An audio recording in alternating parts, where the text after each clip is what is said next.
Howdy class, this week we're going to be talking about how the tensions between the Israelis and the Palestinians got started, as well as how things rose to a boiling point. Hey old man Haines, we already know about all this. Muslims and Jews have always hated each other. It's just part of nature, man.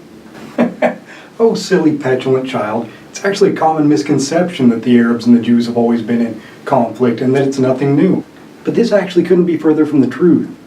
Arabs, whether they be Muslim or otherwise, and Jews have actually gotten along famously for centuries. Now, if you're looking for a group of people who did actively persecute the Jews, look no further than European Christians.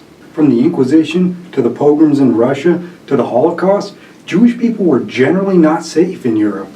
And this, along with considering Israel their historical homeland, is what drove the Jewish people to start immigrating towards Palestine in droves. But if you want to know more about how the whole situation got started, stay tuned.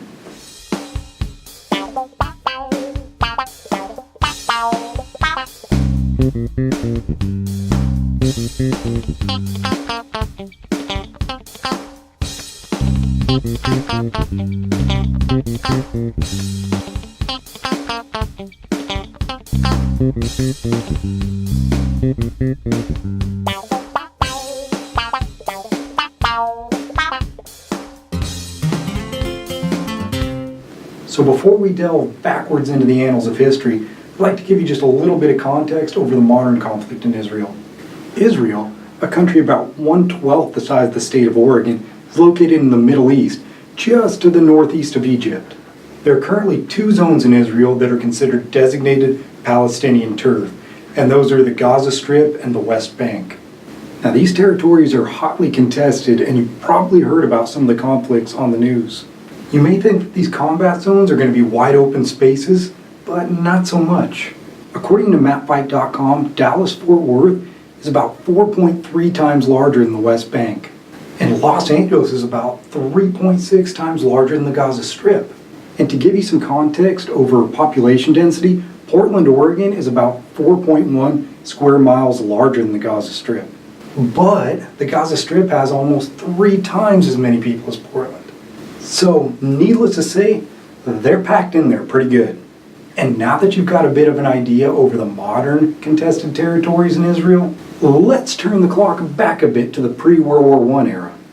There's always been a Jewish population in Palestine dating all the way back since the biblical days. But since the fall of biblical Israel, the Jewish population has always been a minority in the Palestine area. And we didn't start seeing a substantial rise in the Jewish population until the late 19th and early 20th centuries. A lot of Jewish immigrants to the area simply wanted to live a simple subsistence farming life away from the persecution they were experiencing in Europe. It was these immigrants who gave rise to the kibbutz system. Jewish settlers operating under the kibbutz system would acquire land from Arab landowners because these landowners had generally considered the land to be unproductive. The Jewish settlers employed advanced agricultural techniques to make the desert bloom by farming in regions where the land had previously not been able to produce anything. And there was no real Arab objection to these Jewish settlers during this time period because the Jewish settlers were using land that basically the Arabs didn't want, and at this time they really posed no threat to their Arab neighbors.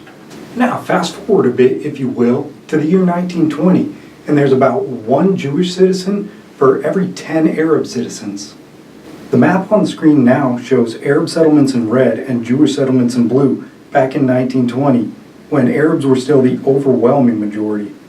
Now fast forward even further into the future to the year 1947, a couple years after World War II, and there's 1 Jewish citizen for every 2 Arab citizens. So it's kind of easy to see why Arab Palestinians were starting to believe that they were losing control of a country that they had previously considered to be their very own. So that's basically the 1,000-foot view of the Jewish immigration to Palestine and how they got there.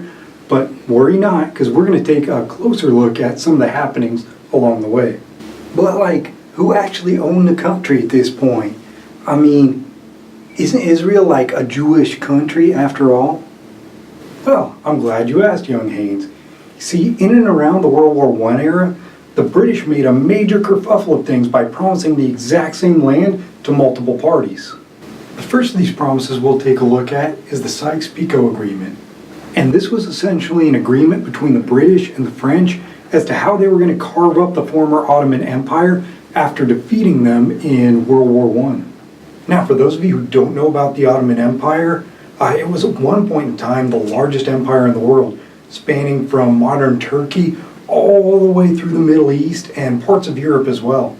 And Turkey itself was about all that was left over for the Ottomans after the war. But at any rate, as you can see in the map on screen now, all parties concerned in this agreement, the British, French, and even the Russians had agreed that the area that is now Israel and Palestine would be designated as an international zone. And the second promise of this land was made in the McMahon-Hussein correspondence, which was a series of letters between Hussein bin Ali, the Emir of Mecca, and Lieutenant Colonel Henry McMahon, the British High Commissioner in Egypt.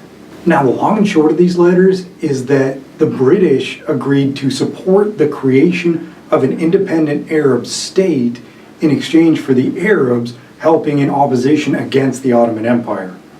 And that state was meant to encompass the areas outlined on the map on your screen right now.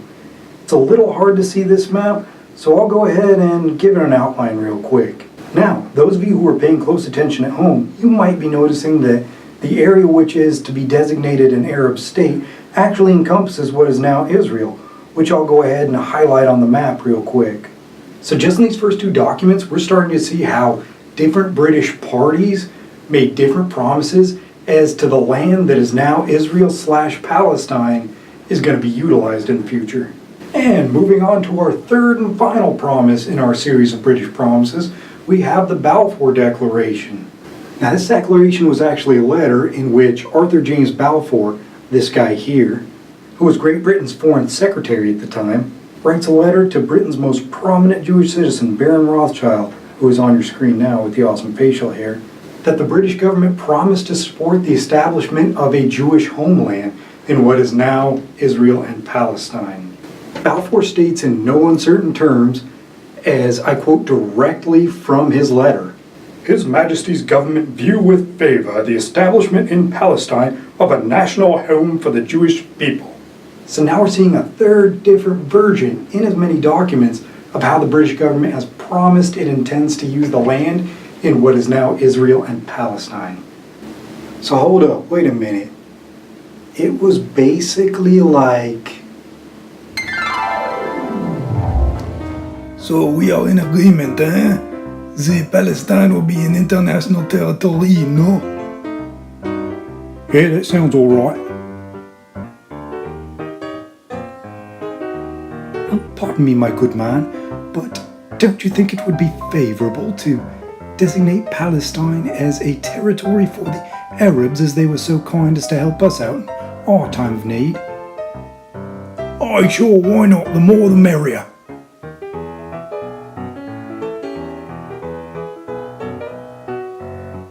My good man, I do believe His Majesty would look favourably upon establishing Palestine as a Jewish homeland, no? Why, of course, me lord, the Majesty would surely look favourably on that. Yeah, you pretty much nailed it there. But that doesn't make any sense. You can't promise the exact same land to three different people. And again, you pretty much nailed it there. So as you can see, both the Jews and the Arabs felt they had a right to the land that is Israel and Palestine. And what's more, both could back it up with direct evidence from the Brits themselves that says they're entitled to that land. Now, how were the British going to deal with their issues of overpromising this land? And what's more, how are the inhabitants going to go about trying to stake a claim for what they believe is theirs? But for those answers, you're going to have to turn in next time. Spoiler alert, it doesn't go very well or very peaceably.